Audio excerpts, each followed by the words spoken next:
खबर दिल्ली से, केजरीवाल ने रेवड़ी पर चर्चा कैंपेन लॉन्च किया है। पूरी दिल्ली में रेवड़ी पर चर्चा करेगी आम आदमी पार्टी। दिल्ली चुनाव के लिए आम आदमी पार्टी की तैयारियां तेज।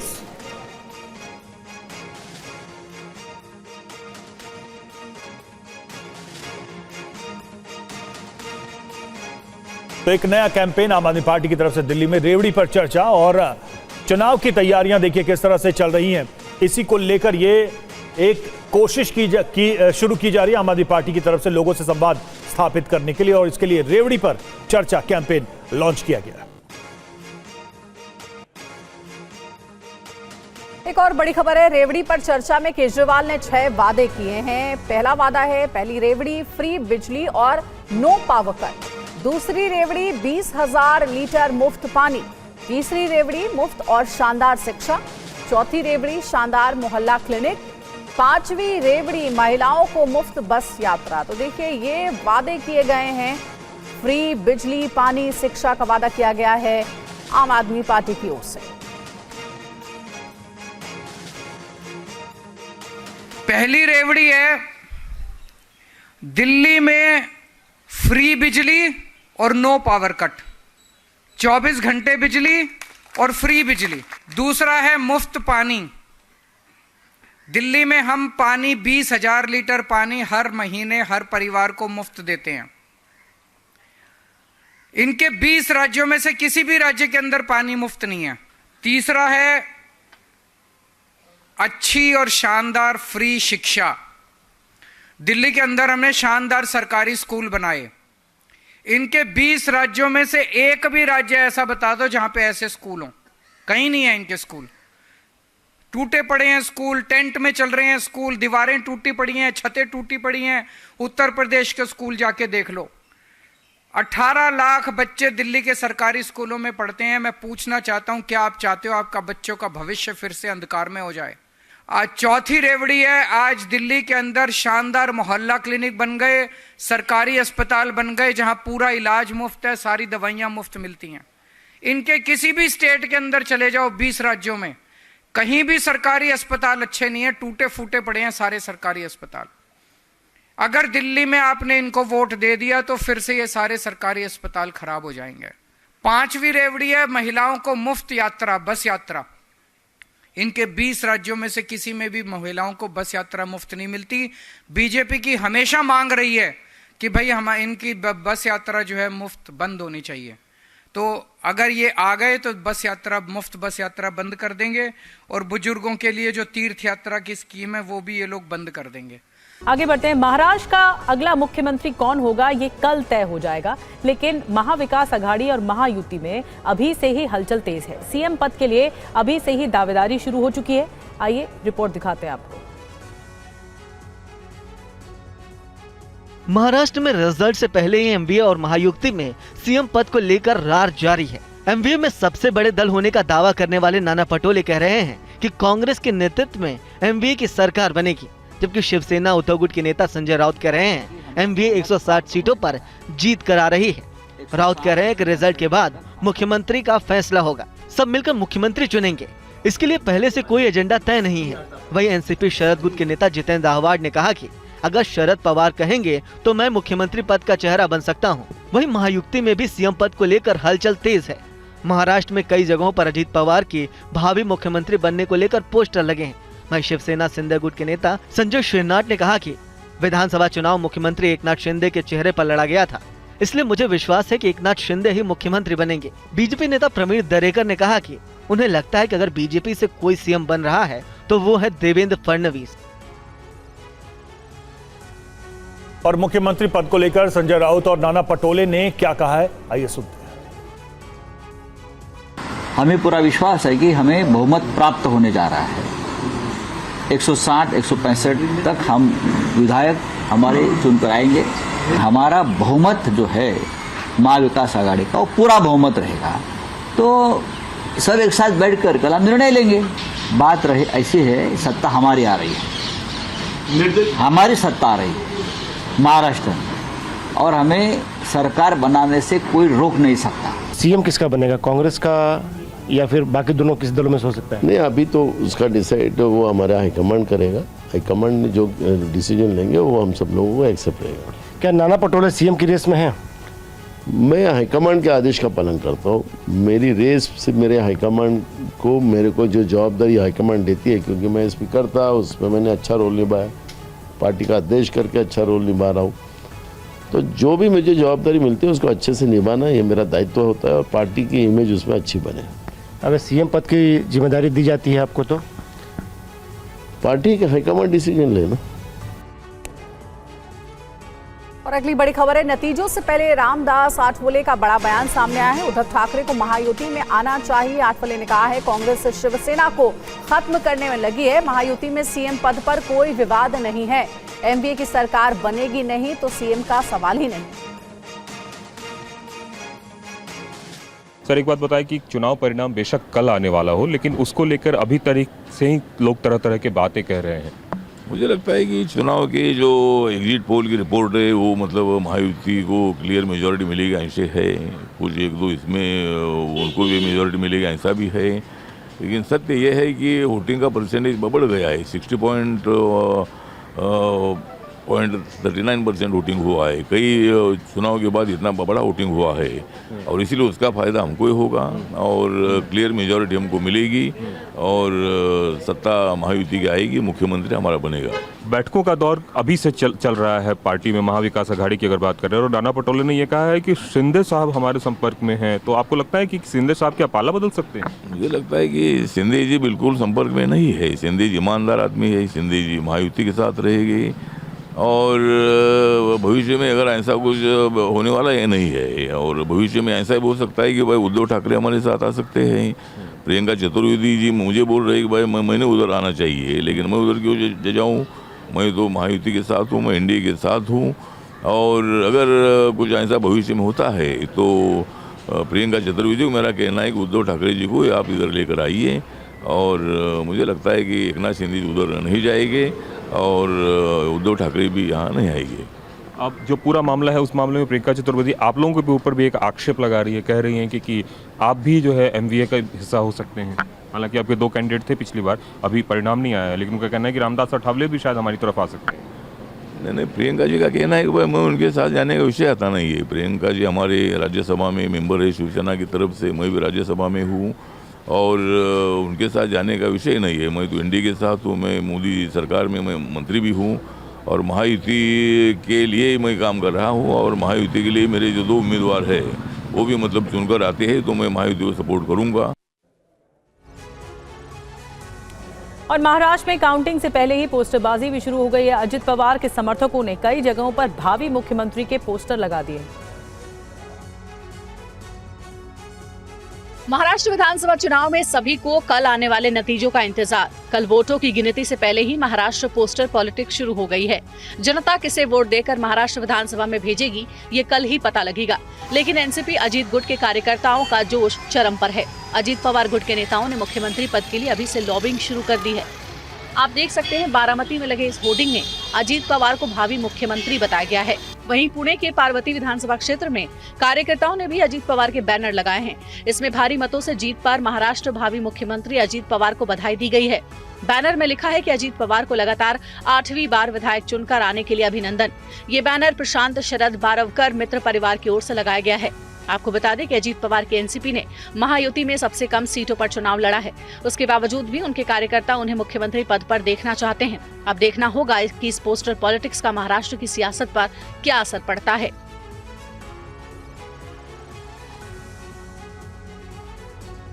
और शिवसेना उद्धव गुट की नेता प्रियंका चतुर्वेदी ने कहा कि महायुति के लोग हार के डर से हेलीकॉप्टर बुक करा रहे हैं। प्रियंका ने और क्या कहा, आइए सुनिए। होटल्स बुक करें और चॉपर्स बुक करें, उनको महाराष्ट्र की जनता उनको छुट्टी देने वाली है अगले 25 साल के लिए। जिस तरीके से लूट मचाया है, जिस तरीके से भ्रष्टाचार हुआ है, जिस तरीके से अदानी की सरकार चली है, वो ख़त्म होने वाली है। जनता हमें बहुमत देगी, स्पष्ट सिंपल मेजॉरिटी मिलेगी और हम जनता की सेवा में 5 साल डटे रहेंगे और इनकी सरकार जाने को है, इसलिए ये लोग शायद हेलीकॉप्टर ये सब इसलिए बुक करा रहे हैं क्योंकि इनको पता है कि जब हारेंगे तो जनता इनको पूरा जो लेखा जोखा है वो कर देगी और इसलिए उनको भागने की ज़रूरत पड़ेगी। हम बार बार कह रहे थे कि इन्वेस्टिगेशन ईडी का विपक्ष पे नहीं होना चाहिए, उन लोगों पे होना चाहिए जो देश के संसाधन लूट रहे हैं। पर वो आज यूएस कोर्ट ने करने के बाद शायद कहीं ना कहीं केंद्र सरकार मजबूर होगी कि उन पे कार्रवाई करे। एमवीए में रिजल्ट से पहले सीक्रेट बैठकों का दौर जारी है। कल 2 बार एमवीए दलों की गुपचुप बैठक हुई। इन बैठकों में खास मुद्दे क्या रहे, देखिए रिपोर्ट। महाराष्ट्र में चुनाव परिणाम से पहले महाविकास आघाड़ी में हलचल तेज हो गई है। एमवीए के घटक दलों के बीच बैठक का दौर जारी है। एक दिन में घटक दलों के बड़े नेताओं की 2 सीक्रेट बैठक हो गई हैं। बताया जा रहा है कि एमवीए नेताओं के बीच चुनाव परिणाम से पहले सरकार बनाने की रणनीति पर चर्चा हुई है। सूत्रों के मुताबिक आज भी कांग्रेस नेताओं की एक बैठक हो सकती है। कांग्रेस को उम्मीद है कि इस चुनाव में एमवीए गठबंधन में सबसे बड़ी पार्टी बनेंगे, उसे सबसे ज्यादा सीटें मिलेंगी। बताया जा रहा है कि कल मुंबई के हयात होटल में एमवीए नेताओं की पहली बैठक हुई थी। इस मीटिंग में संजय राउत, जयंत पाटिल और बाला साहेब थोराट शामिल थे। हयात होटल के बाद सभी नेता एक ही गाड़ी में उद्धव ठाकरे के घर मातोश्री पहुंचे थे। मातोश्री में देर रात बैठक चली। इस मीटिंग में सरकार बनाने को लेकर मंथन किया गया। बताया जाता है कि यहाँ चर्चा इस बात पर हुई कि अगर सरकार बनने में कुछ सीटें कम पड़ती हैं तो क्या किया जा सकता है, कैसे छोटे दलों और निर्दलीय उम्मीदवारों को सामने प्रस्ताव रखा जा सकता है। और आगे बढ़ने से पहले आपको एक बार फिर से याद दिला दें, न्यूज़ 9 ग्लोबल समिट में जर्मनी के स्टटगार्ट में आज रात 9 बजे प्रधानमंत्री नरेंद्र मोदी का बहुत महत्वपूर्ण संबोधन होने वाला है। बने रहिए टीवी 9 नेटवर्क के साथ। आगे बढ़ाएंगे, आपको बता दें 7 घंटे 45 मिनट का वक्त बाकी रह गया है। इंतजार अब बस खत्म होने वाला है। 7 घंटे 45 मिनट बाद प्रधानमंत्री नरेंद्र मोदी का संबोधन होने वाला है। और आइए आगे बढ़ते हैं। एक बड़ी खबर और आ रही है वाराणसी से। वाराणसी के ज्ञानवापी विवाद से जुड़ा एक बड़ा मामला आपको बता दें। सुप्रीम कोर्ट ने मस्जिद कमेटी को अब नोटिस भेज दिया है। सीलबंद क्षेत्र के सर्वे पर नोटिस भेजा गया है। हिंदू पक्ष की ओर से दायर अर्जी पर नोटिस मिला है।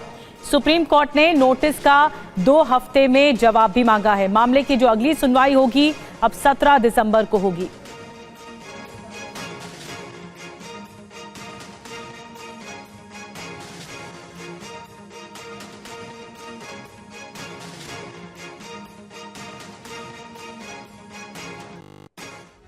अगली खबर का रुख करते हैं। सुप्रीम कोर्ट के नोटिस पर टीवी 9 संवाददाता पीयूष पांडे ने हिंदू पक्ष के वकील विष्णु जैन से खास बातचीत की है। ज्ञानवापी मामले पर सुप्रीम कोर्ट ने आज संरक्षित क्षेत्र यानी कि वजू खाना, जिस पर सुप्रीम कोर्ट ने पहले आदेश दिया था, उसे संरक्षित किया था, उस पर सर्वे कराने की मांग पर सुप्रीम कोर्ट ने आज नोटिस जारी किया है। हिंदू पक्ष के वकील विष्णु शंकर जैन हमारे साथ हैं। ये क्या आवेदन था आपका और सुप्रीम कोर्ट ने उस पर नोटिस जारी कर कब तक जवाब मांगा है? देखिए, मैं आपको थोड़ा सा हिस्टोरिकल बैकग्राउंड बता दूं कि जब ज्ञानव्यापी के मामले में एडवोकेट कमीशन का सर्वे हो रहा था तो 16 मई 2022 को वहां पे वजू टैंक के अंदर जो इस तथाकथित मस्जिद के फर्स्ट फ्लोर पे शिवलिंग बरामद हुआ था, जिसको वो लोग फाउंटेन कहते हैं। उस शिवलिंग को सिविल जज सीनियर डिवीजन साहब ने सील कर दिया था उसी दिन, और वो ऑर्डर सीधे सुप्रीम कोर्ट में चुनौती दी गई थी। सुप्रीम कोर्ट ने भी उस सीलिंग के ऑर्डर को इंटैक्ट रखा था। अब हुआ ऐसा कि जब हम वहां पे सर्वे के लिए गए और हमने सबसे पहले कहा कि शिवलिंग की एएसआई जांच करा ली जाए, तो ट्रायल कोर्ट ने व्यू लिया कि सुप्रीम कोर्ट ने इस मामले में जगह को सील कर रखा है, इसलिए हम यहाँ पे ये जांच नहीं करा सकते। मामला इलाहाबाद हाईकोर्ट पहुंचा। इलाहाबाद हाईकोर्ट ने 12 मई 2023 को ये आदेश दिया एएसआई के 54 पेजेस के एफिडेविट के बाद कि हाँ, इसकी जांच होनी चाहिए। 19 मई 2023 को सुप्रीम कोर्ट ने उस इलाहाबाद हाईकोर्ट के आदेश पर रोक लगा दी।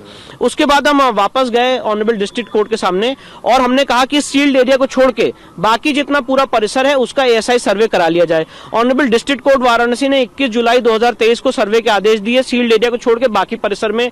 ऑनरेबल हाईकोर्ट ने 3 अगस्त 2023 को उस ऑर्डर को अफर्म किया। ऑनरेबल सुप्रीम कोर्ट ने 4 अगस्त 2023 को उस ऑर्डर को अफर्म किया। जब बाकी परिसर का सर्वे हो गया तो हमारा यह कहना था कि सील्ड एरिया का भी सर्वे एएसआई द्वारा हो जाए। यही प्रार्थना पत्र आज सुप्रीम कोर्ट के सामने लगा था, जिसका आईए नंबर है 215480, और उस पर आज सुप्रीम कोर्ट ने सुनवाई करके अंजुमन इंतजामिया को नोटिस जारी किया है और अंजुमन इंतजामिया से 2 हफ्ते के अंदर जवाब मांगा है। अब सारे मामले जो हैं इसका एक चार्ट बनाने को कहा है, जो हमने अंजुमन इंतजामिया को दे दिया है, और इसकी सुनवाई अब 17 दिसंबर को होगी। और यूपी के संभल में शाही जामा मस्जिद के मंदिर होने के दावे पर तनाव है। प्रशासन ने तनाव को देखते हुए सुरक्षा के कड़े इंतजाम किए हैं, पूरे इलाके को सील कर दिया। संभल में जामा मस्जिद हरिहर मंदिर को लेकर विवाद बढ़ता ही जा रहा है। मस्जिद के सर्वे के आदेश के बाद से ही इलाके में तनाव है। कानून व्यवस्था बनाए रखने के लिए प्रशासन ने मोर्चा संभाल लिया है। जुमे की नमाज को देखते हुए डीएम एसपी ने संवेदनशील इलाकों में पुलिस, पीएससी, आरआरएफ के साथ फ्लैग मार्च किया। इस दौरान चप्पे चप्पे पर पुलिस फोर्स की तैनाती भी की गई है। लोगों से शांति बनाए रखने की अपील की गई है। जनपद संभल में जामा मस्जिद पर कुछ दिन पूर्व सर्वे हुआ था कोर्ट के आदेश के अनुसार। उसके बाद में थोड़ी सी कशीदगी बढ़ गई है। उसी कशीदगी को ध्यान में रखते हुए करीबन 3 दर्जन लोगों का 107-16 जो कि 126-135 बीएनएस की कार्रवाई है वो भी की गई है, जिनको भारी मुचलके से पाबंद करवाया गया है। उसके साथ साथ फुट पेट्रोलिंग जिसमें पीएसी, आरएएफ और जनपद के विभिन्न थानों की पुलिस के माध्यम से फुट पेट्रोलिंग की गई है। हिंदू पक्ष का दावा है कि वर्तमान जामा मस्जिद के स्थान पर पहले श्री हरिहर मंदिर था, जबकि मुस्लिम पक्ष इसे अपनी ऐतिहासिक मस्जिद मानता है। इस विवाद के सामने आने के बाद अदालत के आदेश पर मस्जिद का सर्वेक्षण शुरू किया गया। संभल के जामा मस्जिद विवाद पर हिंदू पक्ष और मुस्लिम पक्ष के वकीलों ने क्या दावे किए, आप भी सुनिए। सियासी वो है विवाद, मस्जिद है, मस्जिद थी और मस्जिद रहेगी इंशाल्लाह। बाबर के ज़माने में बादशाह बाबर ने उस अब्दुल बाकी अपने मीर बाकी के ज़रिए इस मस्जिद को अपनी ज़मीन पर तामीर कराया था। ज़मीन हमारी है, उस पर बिल्डिंग हमारी है, मस्जिद हमारी, और तब से आज तक 450 साल से ज़्यादा वक्त हो गया हम उस पर बराबर पूरी तरह से नमाज़ पढ़ते चले आ रहे हैं। मैटर जो है जुडिशियल मैटर हो चुका है, न्यायालय में आ चुका है। इसका जो भी रिजल्ट होगा न्यायालय तय करेगा और हम न्यायालय के आदेश को मानेंगे, हम मानते चले आए। बाबरनामा में 1529 में दर्ज है और जो ऑफिशियल ट्रांसलेशन है जो सुप्रीम कोर्ट तक मान्य है, बेवरेजेस का ट्रांसलेशन बाबरनामा का, उसमें दर्ज है कि बाबर ने यहाँ पे हिंदू मंदिर को तोड़ के, हरिहर मंदिर को तोड़ के, जहाँ पे कल की अवतार होना है, उसको आपने मस्जिद के रूप में कन्वर्ट करा जी। ये बाबरनामा में भी मेंशन्ड है। इसके बाद आईने अकबरी जो अबुल फजल अकबर के कोर्ट मास्टर थे, उन्होंने आईने अकबरी लिखी है, उसके पेज नंबर 281 पे ये हरिहर मंदिर का जिक्र है और ये है कि कल की अवतार यहीं पे होना है और उसको मस्जिद के रूप में कन्वर्ट किया गया। मुजफ्फरनगर की मीरापुर सीट पर वोटिंग के दौरान पिस्टल कांड पर सियासत जारी है। आइए देखते हैं टीवी 9 भारतवर्ष की ग्राउंड रिपोर्ट। यूपी के मुजफ्फरनगर की मीरापुर सीट पर हुए उपचुनाव में बवाल जारी है। ककरौली गांव में महिलाओं को वोटिंग के लिए रोकने का विवाद बढ़ता जा रहा है। समाजवादी पार्टी अब यहां दोबारा चुनाव की मांग कर रही है। वहीं एक वीडियो में पुलिस फोर्स के साथ ककरौली थाना प्रभारी राजीव शर्मा के हाथ में दिख रहे पिस्टल को लेकर भी सवाल उठ रहे हैं। टीवी 9 भारतवर्ष ने ग्राउंड पर जाकर ये जानने की कोशिश की कि आखिर वहाँ हुआ क्या था। हम वोट डालने जा रहे थे तो वे इधर उधर चले गए आदमी जो पब्लिक थी यहाँ से। तो फिर जब हम जा रहे थे तो आगे पुलिस वाले आ गए, हमारे से अड़ गए। कहने कहाँ जा रही तुम? मैं कहा हम वोट डालने जा रहे। नुको नहीं वोट नहीं डालने की। ये बोला आपको? ये बोला। मैं कहा क्यों नहीं डालने की? नुको नहीं वोट नहीं डालने की। मैं कहा हम वोट डाल कर आएंगे। नुको मैं गोली मार दूंगा। मैंने कहा तुम गोली नहीं मार सकते, तुम आधार इतना नहीं है जो तुम गोली मार दे। कहने लगे हम गोली मार देंगे। वहीं अखिलेश यादव ने आरोप लगाया कि बीजेपी ने प्रशासन के जरिए लोगों को वोट डालने से रोका। साथ ही उन्होंने कहा कि वोट की लूट के जरिए बीजेपी चुनाव जीतना चाहती है। भारतीय जनता पार्टी ने वोट की लूट की, वो हर चुनाव खोट से जीतना चाहते हैं।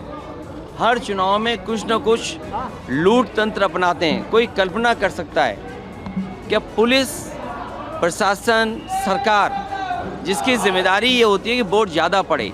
और आप सब जानते होंगे जब कभी चुनाव होता है, इलेक्शन कमीशन ये कोशिश करता है कि ज़्यादा से ज़्यादा वोट निकले, ज़्यादा से ज़्यादा लोग वोट डाल करके जाएं। पहली बार आपने देखा होगा कोई चैनल ऐसा नहीं है जिसने अपने कैमरे के माध्यम से ये ना देखा हो कि पुलिस, प्रशासन और अधिकारी सब लगे हुए थे कि वोट ना निकल पाए।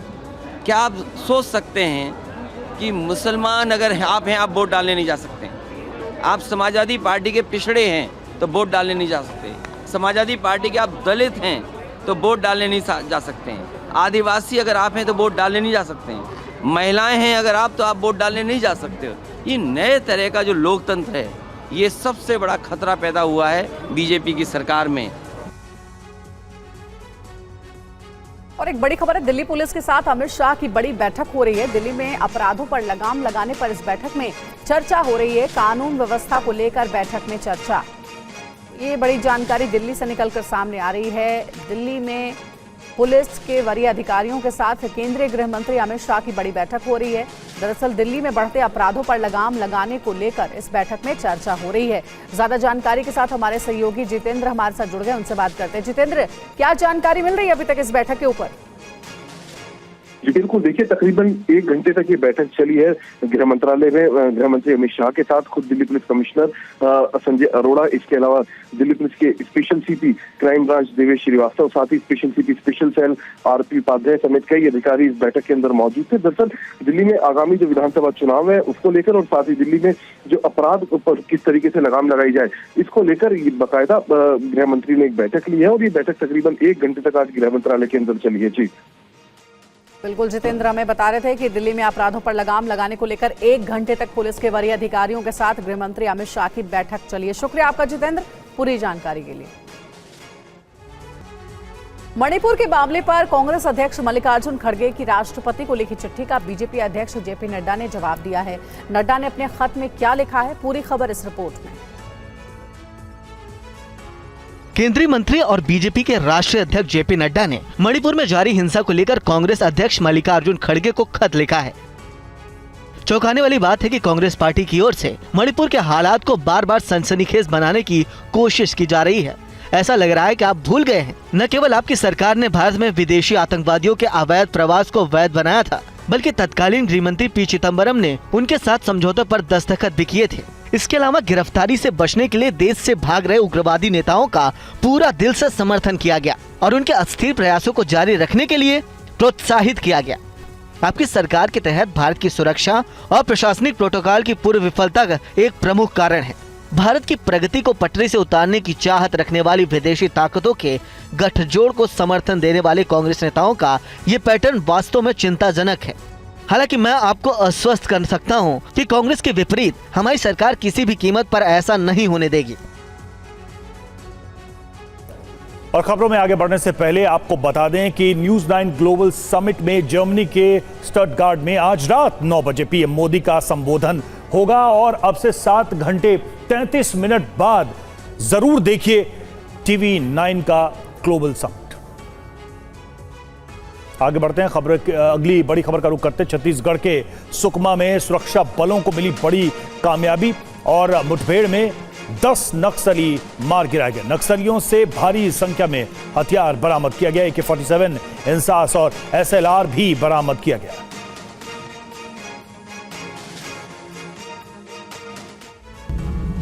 सुकमा के भंडार पदर गांव में नक्सलियों के साथ सुरक्षा बलों की मुठभेड़ हुई। इस मुठभेड़ में नक्सलियों को बड़ा नुकसान पहुंचा। मौके से 10 नक्सलियों के शव मिले हैं।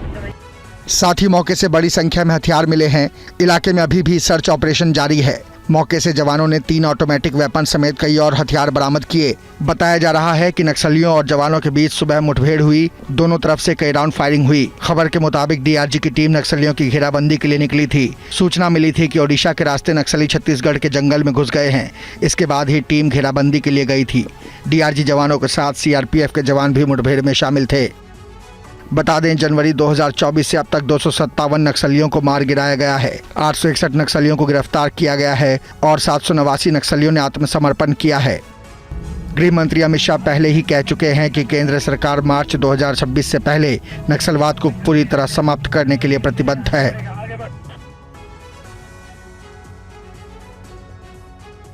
और यूपी के देवरिया में एक युवक की हत्या में शामिल 2 अपराधियों को पुलिस ने एनकाउंटर के बाद गिरफ्तार कर लिया।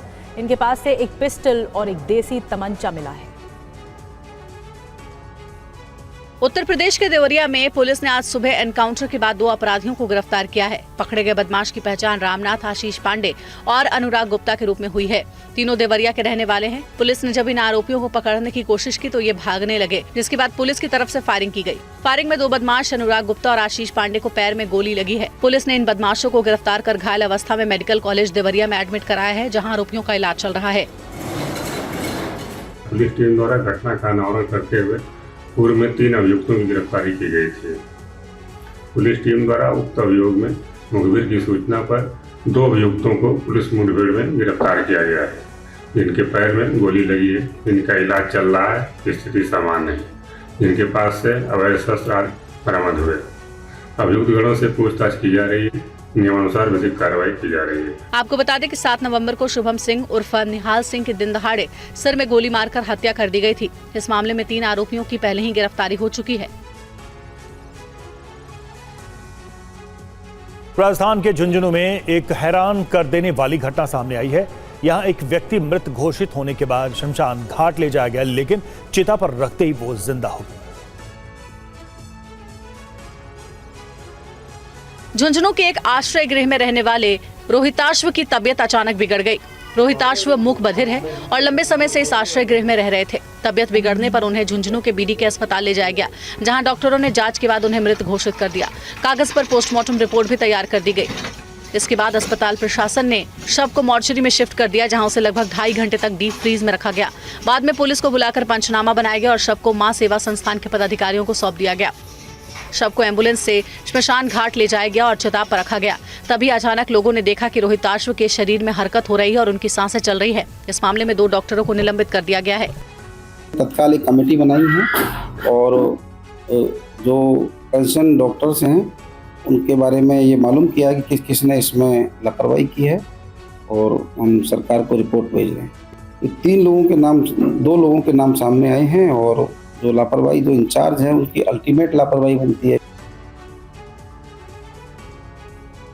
भारत की ओर से दिखाई गई सख्ती के बाद कनाडा में हुए निज्जर हत्याकांड में बड़ा ट्विस्ट आ गया है। मामले में भारत सरकार पर लगाए गए आरोपों से कनाडा सरकार पलट गई। कनाडा सरकार ने खालिस्तानी आतंकी निज्जर हत्याकांड को लेकर नया बयान जारी किया है, जिसमें भारत और भारतीय अधिकारियों पर लगाए गए आरोपों को निराधार बताया गया है। कनाडा के प्रधानमंत्री की राष्ट्रीय सुरक्षा और खुफिया सलाहकार नाथली जी ड्रूइन ने अपने जारी बयान में कहा है कि रॉयल कैनेडियन माउंटेड पुलिस ने 14 अक्टूबर को सुरक्षा को ध्यान में रखते हुए असाधारण कदम उठाया, जिसमें भारत सरकार के एजेंटों पर कई सार्वजनिक तौर पर बेबुनियाद आरोप लगाए गए। कनाडा सरकार ने न तो भारत सरकार और उसके अधिकारियों के कनाडा में हुई गंभीर आपराधिक गतिविधि से जोड़ने वाले किसी सबूत की बात कही है और न ही उसे इसकी जानकारी है। ऐसे दावे और अटकलें पूरी तरह से गलत और काल्पनिक हैं। इससे पहले कनाडा में मीडिया की एक रिपोर्ट के जरिए कनाडाई सरकार की ओर से दावा किया गया था कि खालिस्तान समर्थक आतंकी हरदीप सिंह निज्जर की हत्या के बारे में भारत सरकार के कुछ लोगों को जानकारी थी। भारत ने इस पर कड़ा विरोध दर्ज कराया था। विदेश मंत्रालय ने इसे भारत को बदनाम करने वाला अभियान करार दिया था।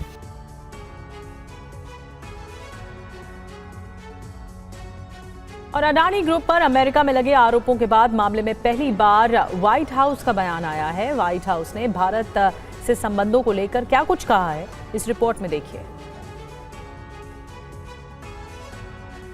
अडानी ग्रुप पर अमेरिका में लगे रिश्वतखोरी के आरोप के बाद इस पूरे मामले पर व्हाइट हाउस का बयान सामने आया है। अडानी मामले में व्हाइट हाउस की प्रवक्ता करीन जीन पियरे ने कहा है कि मजबूत संबंधों से तूफान से निपटने में मदद मिलेगी। अडानी के खिलाफ जो आरोप लगाए गए हैं, हम उससे वाकिफ हैं। उनके ऊपर लगे आरोपों को जानने और समझने के लिए हमें US security and Exchange commission और डिपार्टमेंट ऑफ जस्टिस के पास जाना होगा। और जहां तक बात भारत और अमेरिका के संबंधों की बात है, तो मेरा मानना है कि दोनों देशों के बीच मजबूत संबंध है और मुझे यकीन है कि ये संबंध आगे भी बने रहेंगे। ये कुछ ऐसा मामला है जिसे लेकर आप एसईसी और डीओजी से सीधे बात कर सकते हैं। अमेरिका के न्यूयॉर्क की फेडरल कोर्ट में हुई सुनवाई में गौतम अडानी सहित 8 लोगों पर अरबों की धोखाधड़ी और रिश्वत के आरोप लगे हैं। अडानी समूह ने बयान जारी कर कहा कि अडानी ग्रीन एनर्जी लिमिटेड के डायरेक्टर्स के खिलाफ United State Department of Justice और United State Security and Exchange Commission की ओर से लगाए गए आरोप निराधार हैं। और गयाना सहित 3 देशों की यात्रा पूरी करने के बाद पीएम मोदी नई दिल्ली लौट रहे हैं। गयाना में भारतीय समुदाय में पीएम का स्वागत जय श्री राम के नारों के साथ किया गया। गुयाना में भारतीय समुदाय ने प्रधानमंत्री नरेंद्र मोदी का शानदार स्वागत किया। भारतीय समुदाय के लोगों ने भारत माता की जय और जय श्री राम के नारों के साथ गयाना में पीएम मोदी का जोरदार स्वागत किया।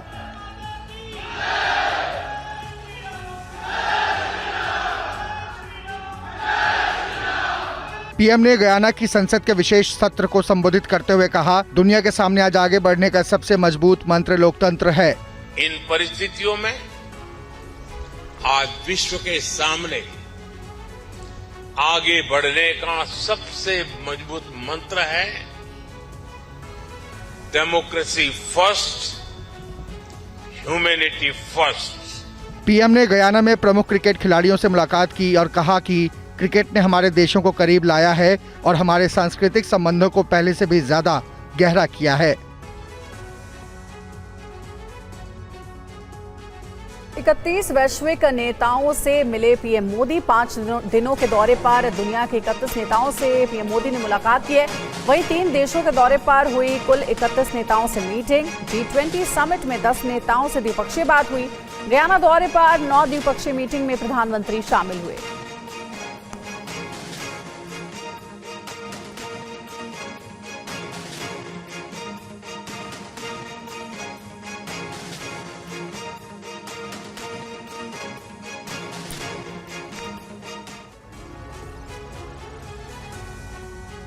और भारत दुनिया का सबसे तेजी से विकसित होता बाजार है। इंजीनियरिंग और टेक्नोलॉजी कंपनी सीमेंस भारतीय बाजार में विस्तार कर अपनी आय बढ़ाने में जुटी हुई है। देखिए खास रिपोर्ट।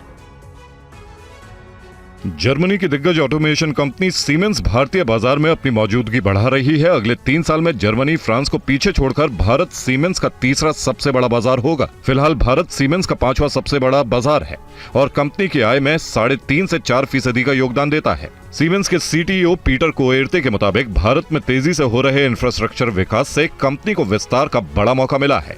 सीमेंस ने पिछले दिनों ऑल्टेयर इंजीनियरिंग को $10.6 बिलियन में खरीदा है, जिससे उसके सॉफ्टवेयर बिजनेस से आय बढ़ने की उम्मीद है और इसमें भारत का बड़ा योगदान होगा। फिलहाल सीमेंस की सॉफ्टवेयर कारोबार से होने वाली कमाई कुल आय का मात्र 8% है। सॉफ्टवेयर में विस्तार का मतलब ये है कि भारत में कंपनी ज्यादा प्रोफेशनल्स की भर्ती करेगी। फिलहाल भारत में सीमेंस में काम करने वाले भारतीयों की संख्या 10,000 है। भारत में सीमेंस की 32 फैक्ट्रियां हैं। कंपनी ने भारत में 10 करोड़ यूरो का पूंजी निवेश करने का ऐलान किया था। फिलहाल कंपनी का फोकस भारत में इंफ्रास्ट्रक्चर और मैन्युफैक्चरिंग सेक्टर में ही रहा है। और पीएम मोदी को नोबेल शांति पुरस्कार देने की वकालत दुनिया के जाने माने निवेशक मार्क मोबियस ने भी की है। मार्क मोबियस ने पीएम मोदी को महान नेता और इंसान बताया। दुनिया में इस समय युद्ध के 2 फ्रंट खुले हुए हैं। एक तरफ रूस यूक्रेन युद्ध 2.5 साल से भी ज्यादा वक्त से जारी है। दूसरी ओर इजराइल हमास के बीच शुरू हुआ युद्ध विस्तार लेता जा रहा है। पीएम मोदी ने रूस के राष्ट्रपति पुतिन और यूक्रेन के राष्ट्रपति जेलेंस्की दोनों को हथियार छोड़ बातचीत से मसले का हल निकालने का पाठ पढ़ाया है। तो इजराइल के पीएम नेतन्याहू और ईरान के राष्ट्रपति पेजेशकियान से भी शांति की अपील की है। पीएम मोदी के ऐसे प्रयासों की दुनिया के दिग्गज इन्वेस्टर मार्क मोबियस ने न केवल तारीफ की है, बल्कि उन्हें नोबेल शांति पुरस्कार दिए जाने की भी वकालत की है। मार्क मोबियस ने कहा है कि पीएम मोदी दुनिया में एकमात्र ऐसे नेता हैं जो अलग अलग राजनीतिक विचारधाराओं के बीच पुल का काम करते हुए शांति की बात कर सकते हैं। मोबियस ने पीएम मोदी की कूटनीतिक समझदारी की प्रशंसा की है। मोबियस ने यहां तक कहा है कि पीएम मोदी कुछ भी करने में सक्षम है। मोबियस ने कहा है कि दुनिया में चल रहे तमाम विवादों के हल में पीएम मोदी मध्यस्थ की भूमिका निभाने में सक्षम है। किसी गुट में नहीं शामिल भारत के पीएम नरेंद्र मोदी ने बार बार कहा है कि यह युद्ध का समय नहीं है। और आपको बता दें कि न्यूज़ 9 ग्लोबल समिट में जर्मनी के स्टटगार्ट में आज रात 9 बजे पीएम मोदी का संबोधन होगा। जी हां, अब से 7 घंटे 22 मिनट बाद प्रधानमंत्री का होगा संबोधन। देखना न भूलिए न्यूज़ 9 का ग्लोबल समिट।